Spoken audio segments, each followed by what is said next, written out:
you can begin to fight poverty and pollution at the same time. You can fight poverty and pollution at the same time.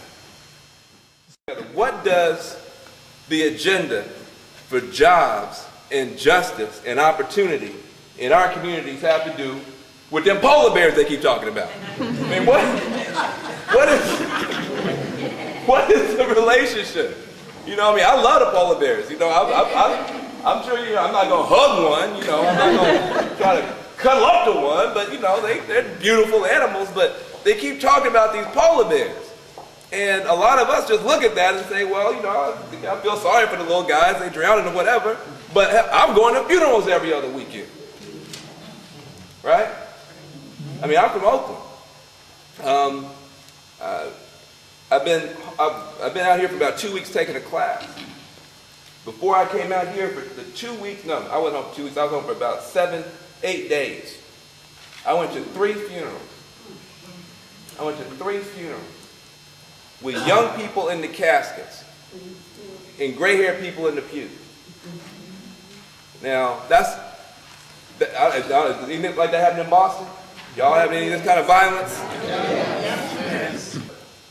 We got kids going to school in classrooms, 36 kids, I bet y'all can't compare to this, 36 kids in the classroom, 6 books, no chalk and no toilet paper, okay? And then they wonder why the kids get upset. Shoot, we would be upset. We might be pushing and arguing and fussing and fighting in here if we had to come every day and sit in a classroom with 36 people and only one teacher and no books, okay? But then those kids wind up, they don't go to the principal's office anymore. They go to the precinct in handcuffs. It's called a strike, okay? So we have real problems. So when I come to the neighborhood and I start saying, guess what? We got to do something. He'll say, what is it? What we got to do?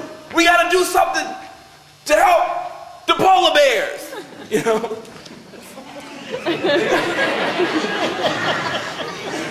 They're not feeling it. We won't survive in our environment. Did you hear that? Right here, this is what they're trying to tell us. You want to come up here? What Mary McLean just said is the most fundamental thing that I have to say to anybody, in 2 ways. You couldn't hear in the back. What she said was, if the polar bears go, we're next. If the polar bears don't survive, we won't survive. Okay? Now, when you think about that, that means 2 things. That means whatever we do that fixes it for the polar bears is the same thing that'll fix it for Pookie. Right? Anybody know anybody named Pookie? Does Pookie have a job? No. Okay. So I'm just being real. We're here. It's late. May as well be real. Does Pookie have a job? No, Pookie doesn't have a job. So Pookie's struggling and the polar bear's struggling.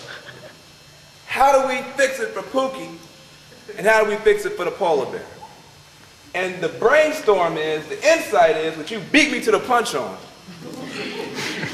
Stealing my punchline.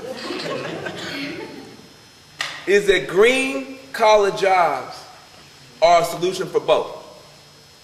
Green collar jobs, these green jobs are a solution for both. Let me tell you why. If we're going to beat global warming, the reason the polar bears are suffering and struggling is not that they're up there lighting fires, you know. I mean, they're not up there causing anything to get warmer. We're doing that. When we drive in our cars, carbon comes out the back of our cars and goes up in the atmosphere. It doesn't come down for thousands of years. Well, carbon makes it warmer, traps the heat on the earth. When we cut on our light switch, you say, I'm not a polluter. I'm not running any big, nasty corporation or factory. I'm just cutting my light on. But when you cut that light on, that energy is coming from probably a coal-powered power plant that's putting out all kind of carbon. So every day we're going about, our refrigerators are running. We're going around doing what we're supposed to do, but we don't see this invisible enemy of carbon is going up there and trapping all this heat.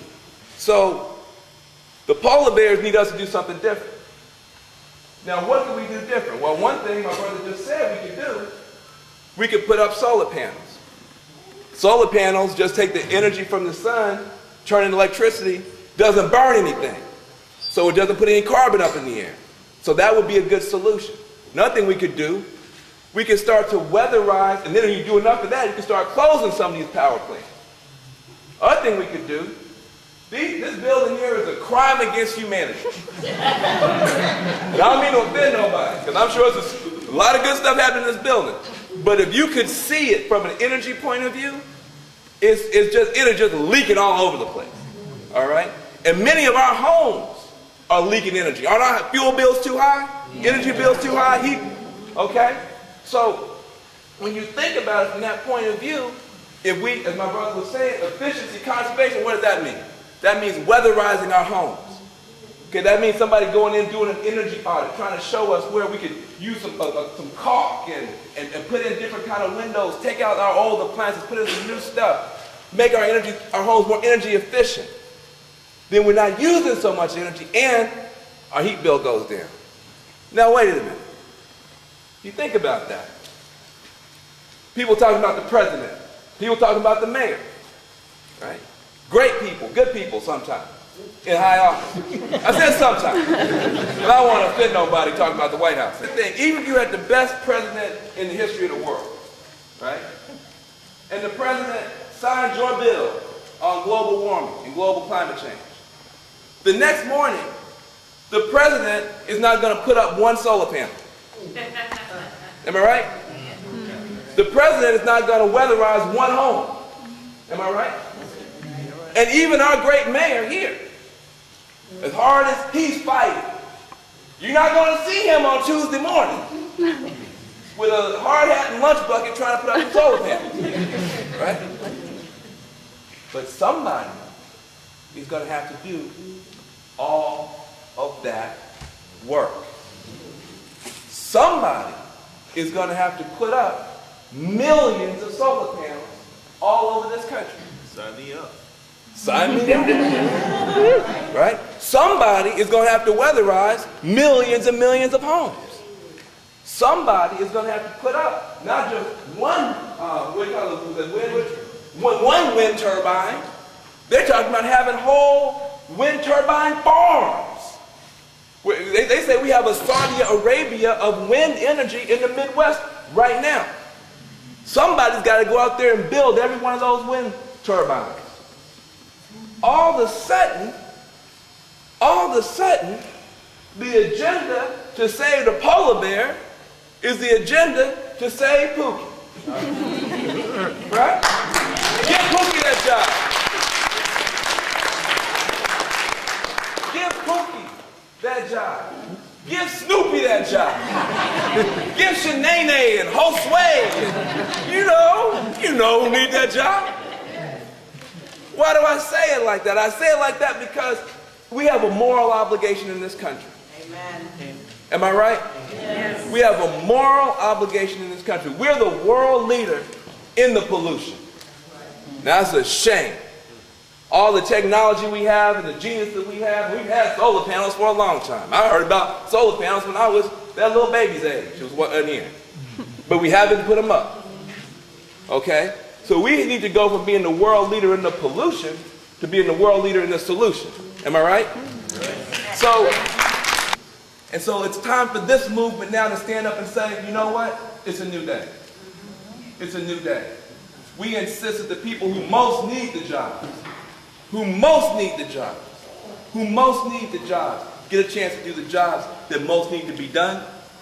And when we do that, we will be able to build a coalition that has the best of labor, the best of the environmentalists, the best of the old civil rights, racial justice community, the best of the environmentalists, the best of our elected officials.